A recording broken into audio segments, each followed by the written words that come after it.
नमस्कार, मैं हूं शिवा वर्मा। आप देख रहे हैं कार्यक्रम अपनी बात अपनों के साथ में। मैं फिर से हाजिर हूं। आज हमारे साथ मौजूद हैं प्रशांत पांडे जी। आज मैं इनसे कुछ चर्चा करूंगा भ्रष्टाचार के विषय में कि भ्रष्टाचार समाज में इतना फैल रहा है, लोगों को न्याय भी नहीं मिलता है, लोग परेशान रहते हैं, कहीं ना कहीं बहुत सारी मुश्किलों का सामना करना पड़ता है। तो मैं उसी विषय में बात करूंगा। सर, स्वागत है हमारे स्टूडियो में। सर, थोड़ा सा आप अपना परिचय दे दें सर, फिर आगे चर्चा बढ़ाएंगे। मैं प्रशांत पांडे। ठीक है सर। मेरा प्रश्न ये है कि आज जो भ्रष्टाचार बढ़ रहा है, तो आपके नजरिए से भ्रष्टाचार की सबसे बड़ी जड़ क्या है सर? और जड़ तो है, दूसरी चीज है जो व्यवस्था है, जो व्यवस्थाएं होती हैं सरकार में, जो भी है नीचे से ऊपर तक बहुत सारी व्यवस्थाएं हैं। तो व्यवस्था और राजनीति और आम जनता की मानसिकताएं क्या है उसके विषय में?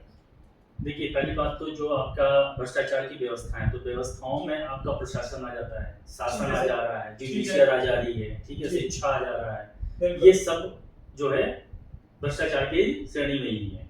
तो उनकी सर मानसिकताएं क्या हैं? उनकी क्या मानसिकता है जो कहीं ना कहीं करप्शन बढ़ रहा है, उनकी क्या मानसिकता है भ्रष्टाचार के? ये करप्शन जो आपका बढ़ रहा है, उसमें मेरे हिसाब से 30% पब्लिक का ही है और 70% जो है वो आपकी सरकार और सिस्टम का है सारी चीज। अच्छा, ये मानसिकता हो सकती है। बिल्कुल हो सकती है। सरकार बार बार दावा करती है सर कि भ्रष्टाचार पर लगाम लगी है, लेकिन जमीनी हकीकत वास्तविकता में है क्या इसके पीछे?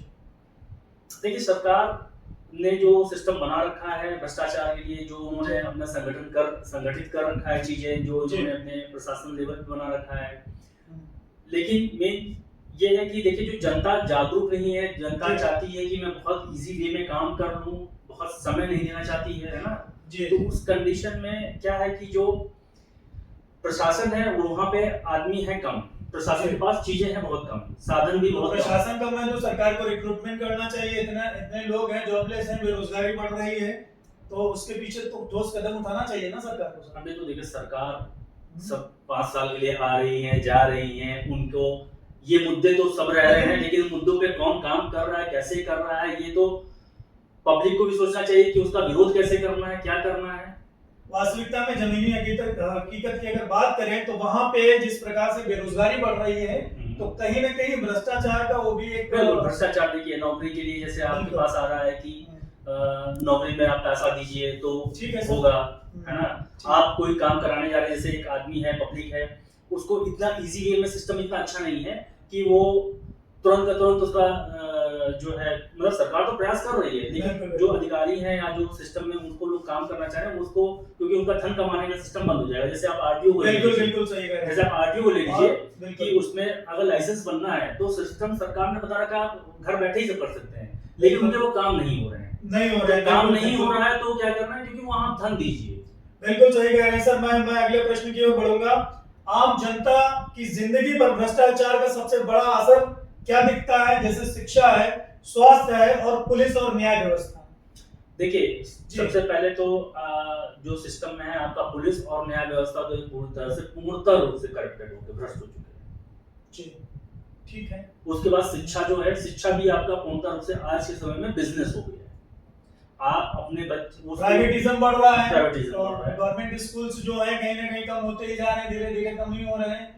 और अगर देखा जाए 5 सालों में जो प्राइवेटिज्म बढ़ता है, कम से कम 42,000 43,000 पूरे प्रदेश में स्कूल बढ़ रहे हैं, अगर संख्याओं का आंकड़ा देखा। देखिए, ये जो स्कूल का बिजनेस हो गया है, ये सभी को जानकारी हो चुकी है कि स्कूल में कितना अच्छा अर्न हो रहा है, प्रॉफिट हो रहा है, कैसे आप करना है। देखिए, एक आदमी जो है 5 साल के अंदर करोड़ों का टर्नओवर खड़ा कर ले रहा है, उसको शिक्षा माफिया बन गया। अच्छा, तो आपको क्या लगता है, पहले से शिक्षा व्यवस्था मजबूत है कि पहले से कम हो गया, थोड़ा सा धीमी हो गई है चीजें? ये नहीं कि शिक्षा पहले का एक समय था कि लोग शिक्षित होते थे, उसके बाद नौकरी भी लग जाती थी, चीजें थी।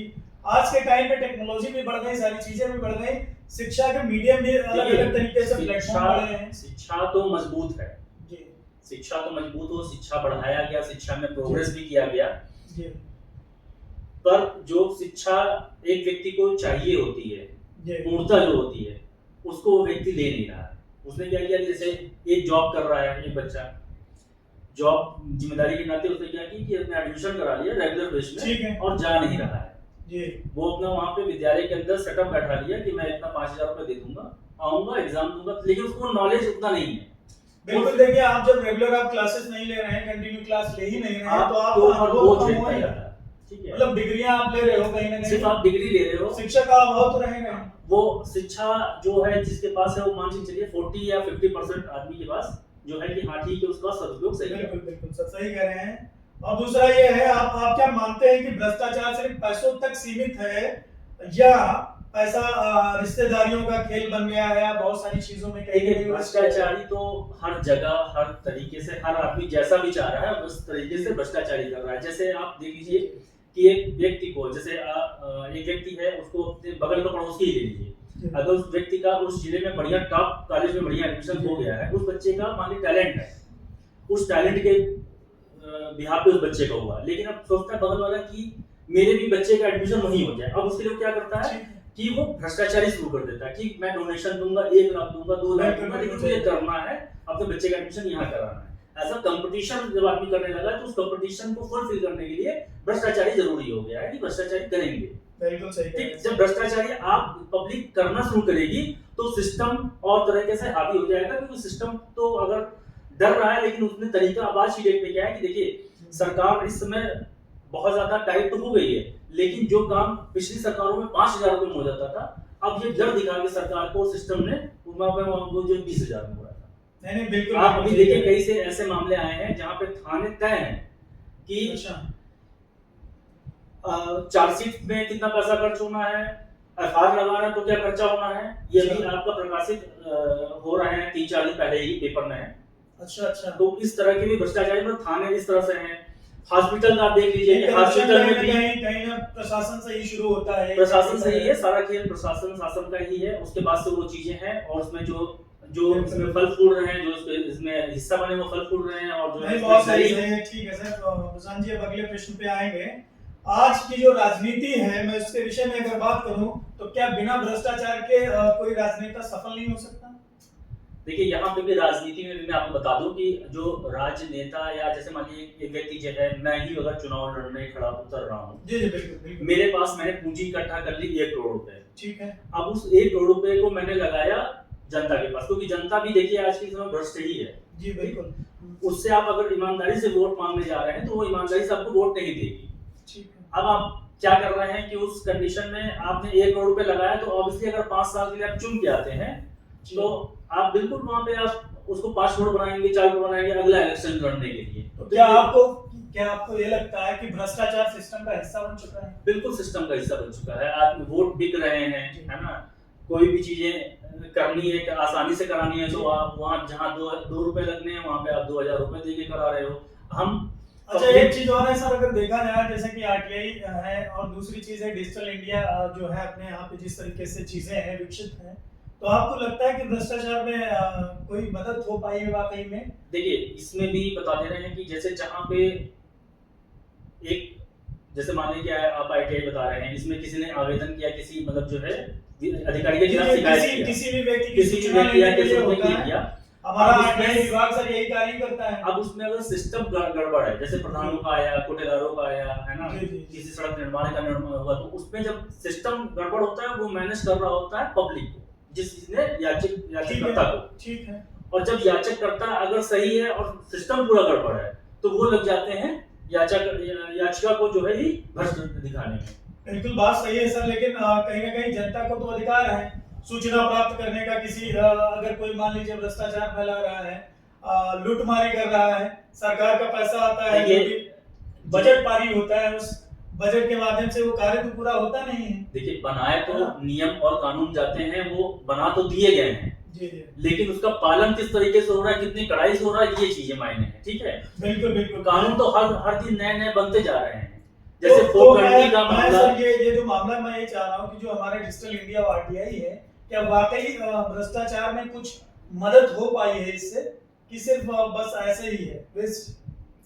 देखिए इसमें भी कुछ है कि है, ठीक है, सरकार मतलब पब्लिक को कुछ पब्लिक जागरूक नहीं है, कुछ तो मिलता है, कुछ है 20% तक कुछ इन्फॉर्मेशन उसको दी जाती है कि नहीं, क्योंकि बहुत ऐसे थोड़ा जागरूक जैसे सरकार करती है, जैसे लोग हैं कि जान नहीं रिश्वत नहीं देना है, है ना चीजें इनको पता है। अभी तक जैसे आपको सीबीआई, ईडी ये सब पिक्चरों में दिखती थी, लेकिन अभी इस गवर्नमेंट में दिख रही है ना?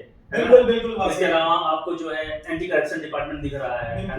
तो अब थोड़ा सा चीजें हैं कि थोड़ा सा लगाम किया जाए, लेकिन वही चीजें हैं कि इन्हीं चीजों को देख कर वो सिस्टम में भी जैसे जैसे जो फंस गया तो फंस गया, जो नहीं फंस रहा है तो वो इस चीज का डर दिखा के जो काम 5 का जाता है वो बना दे रहा है 50,000 का। ठीक है। ये यहाँ पे अभी भी ऐसा नहीं कि दूसरा अगर ये भी देखा जाए सर, आज के समय में जनता है, चीजें हैं, तो जनता को अक्सर बोला जाता है कि रिश्वत मत दो, लेकिन आज का जो दौर है, समय है, बिना रिश्वत दिए तो कोई कार्य होता नहीं। देखिए ठीक है, तो मैं यही कहूंगा कि ऐसे हालात में क्या जनता का कोई दोष है या सिस्टम का? आप इस पे थोड़ा सा दोनों का है। देखिए जैसे एक बच्चा होता है, उस बच्चे को माँ कहती है कि इस रास्ते मत जाओ, ठीक है, लेकिन आदमी उसी रास्ते जाता है। सरकार बनाई तो है, सरकार ने अपना कार्य कर दिया कि मैं आया आपके लिए इतनी। अब देखिए सरकार की 1700 योजनाएं चल रही हैं, ठीक है वाकई आई, बहुत से आपको पृष्ठभूमि में दिखाई दी नहीं, पृष्ठभूमि में दिखाई दी या नहीं दी वो तो एक अलग विषय हो गया, लेकिन उसने योजना बता दी। अब अधिकारी या सिस्टम ने उसका प्रचार प्रसार सही से किया या नहीं किया, पहला चीज। उसके बाद जनता कितनी जागरूक है, उस चीजों को ले रही है, जनता सिर्फ लाभार्थी वाली चीजों को छू रही है, ठीक है, लेकिन इसको खुद ही नहीं, पब्लिक को नहीं पता है कि 1700 योजनाएं जो चल रही है कि नहीं है। तो आपका कहने का मतलब योजनाएं जो निकलती हैं कहीं ना कहीं जो पारित होती हैं, होने के बाद जनता को उसका प्रचार प्रसार सही होना चाहिए, चीजें होनी चाहिए, अधिकारियों को जो इसके लिए जो है उसका लाभ ले पाए, जो इसके लिए जो इस विभाग में इसके विभाग से हैं अधिकारी जुड़े हुए हैं, उनका कार्य है कि वो धरातल स्तर पर पहुंचकर उस चीजों को जो इस तरीके से थोड़ा शहरी में सरकार को कुछ ऐसे कदम उठाने पड़ेंगे या चीजें करें कि कहीं ना कहीं जनता को उन चीजों के बारे में पता भी चले और उसका लाभ भी ले पाए। हाँ, लेकिन देखिए शहरी जो वातावरण है उसमें थोड़ा जानकारी हो जाता है, ग्रामीण क्षेत्रों में थोड़ा सा ये चीजें बहुत अवेयरनेस ज्यादा है, ग्रामीण क्षेत्रों की अच्छा भी थोड़ा सा है और उनको थोड़ा सा इससे दूर भी है। नहीं ठीक है, बिल्कुल सही कह रहे हैं। दूसरा सर ये है कि भ्रष्टाचार को खत्म करने के लिए अगर देखा जाए सीबीआई है, ईडी है, लोकपाल है, तो इनकी भूमिका कितनी प्रभावी होती है? क्या निष्पक्ष तरीके से भ्रष्टाचार के खिलाफ पूरा ये सिस्टम जो है, सरकार इन पे अगर दबाव ना रखे, ठीक है, कहीं ना कहीं चीजें तो कर सकते हैं और इनको और भी ताकत दे तो मेरे हिसाब से जो है कुछ हद तक और ज्यादा कंट्रोल होगा और अवेयरनेस जो जागरूकता जनता में देना है वो भी ज्यादा देना है। नहीं तो मेरा प्रश्न तो ये है ना कि ये जो संस्थाएं हैं जो कार्य करती हैं, जनता को क्या कहीं ना कहीं निष्पक्षता के साथ न्याय मिलता है कि ऐसा तो नहीं कि शोषण हो रहा है? देखिए आपका क्या कहना है इस विषय में? कुछ हद तक तो मिलता है, लेकिन कुछ हद तक तो शोषण दोनों हर सिक्के के दो पहलू हैं। कुछ जगह पे क्या होता है कि किसी व्यक्ति ने जैसे मान लीजिए शिकायत कर दिया, अब ये संस्था जाके तो अपना कार्य कर रही है, परंतु क्या होता है उसके बाद उसका जो है वही डिपार्टमेंट जाके शोषण करना, लोकल में है तो उसने शोषण कर दिया, उसी पुलिस ने, उसी अधिकारी ने अलग अलग चीजें करना। मान लीजिए पूरे एविडेंस नहीं है, कुछ है नहीं, फिर भी जो है प्रशासन क्या करता है, कभी कभी कुछ चीजें हैं धाराएं मनमानी लगा के उसको जेल भेज दिया जाता है, इस पे क्या कहेंगे? ये तो ये सही है आपके नजरिए? ना ये सही नहीं है। देखिए क्या है कि क्योंकि हमारे पास एविडेंस नहीं है, ठीक है, अगर कोई एक ऐसा दस्तावेज मिल भी गया, चलो मैं मानता हूँ, तो क्या वो सही होगा कि वो अभी सस्पेक्ट है, अभी चीजें नहीं क्लियर है, एविडेंस भी नहीं है, अगर वह व्यक्ति किसी भी सरकारी विभाग या किसी भी चीजों से अगर संबंधित नहीं है तो उसको भेज दिया जाता है? क्या आपको लगता है? नहीं, इस पर मैं चाहता हूँ कि सरकार को सोचना चाहिए, जब तक व्यक्ति का दोष न सिद्ध हो जाए तब तक आप उसको ऐसी कोई कार्रवाई न करें, क्योंकि मानसिक, आर्थिक और शारीरिक तीनों तरीके से उस व्यक्ति का क्षति होता है। ठीक है, बिल्कुल सही कह रहे हैं सर। मेरा अंतिम प्रश्न एक और है आपसे, आपको क्या लगता है कि मीडिया अभी जो भ्रष्टाचार जिस तरीके से बढ़ रहा है, चीजें हैं, क्या वह मीडिया खुलकर बोल पाती है? जो रिपोर्टर्स हैं जो रिपोर्टिंग भी करते हैं, जब सारे सिस्टम, सारे शासन प्रशासन जब इसमें आ चुके हैं तो मीडिया भी इसमें भी है, ऐसा नहीं है। लेकिन हर जगह पे क्या है ना, सिक्के के दो पहलू हैं। अगर कुछ जगह अच्छे हैं, जैसे पुलिस डिपार्टमेंट में बहुत से अच्छे अधिकारी ईमानदार हैं, लेकिन उनकी गिनती बहुत कम है। मतलब आपका कहने का मतलब कहीं ना कहीं मीडिया भी निष्पक्ष रूप से कोई भी व्यक्ति कार्य करने के लिए स्वतंत्र नहीं है, कहीं ना कहीं ऊपर से दबाव है। हाँ, जब आप या देखिए कोई भी व्यक्ति उस तरीके से पैसा ऑफर कर देता है कि भाई साहब ये ले लीजिए आप और मेरा काम कर दीजिए, और वो तो गलत है ना, फिर भी पैसा लेके उसका काम कर देते हैं। आदमी इंसान देखिए पैसे का भूखा हो चुका है, ठीक है, वो सोचता है पैसे से सब चीजें हम कर लेंगे, लेकिन ठीक है, कब तक करोगे आप, कब तक चीजों को इस तरह से आप बिल्कुल करते रहोगे, है ना? जी आपने बहुत सही जानकारी दी है। कहीं ना कहीं दर्शकों को मैं ये कहना चाहूंगा कि आपको अगर जो भी लगता हो, हमारे जितने भी किए गए हैं प्रश्न अगर कुछ लगे तो आप कमेंट कर सकते हैं, और भी मैं अगले वीडियो में और भी बहुत सारी चीजें लेके आऊंगा। तो मैं यहीं पे विदा लेता हूं। मैं आपका शिवा वर्मा, बने रहे हमारे क्राइम कट्स न्यूज में। मैं यहीं पर विदा लेता हूं। कार्यक्रम अपना अपनी बात अपनों के साथ में। धन्यवाद।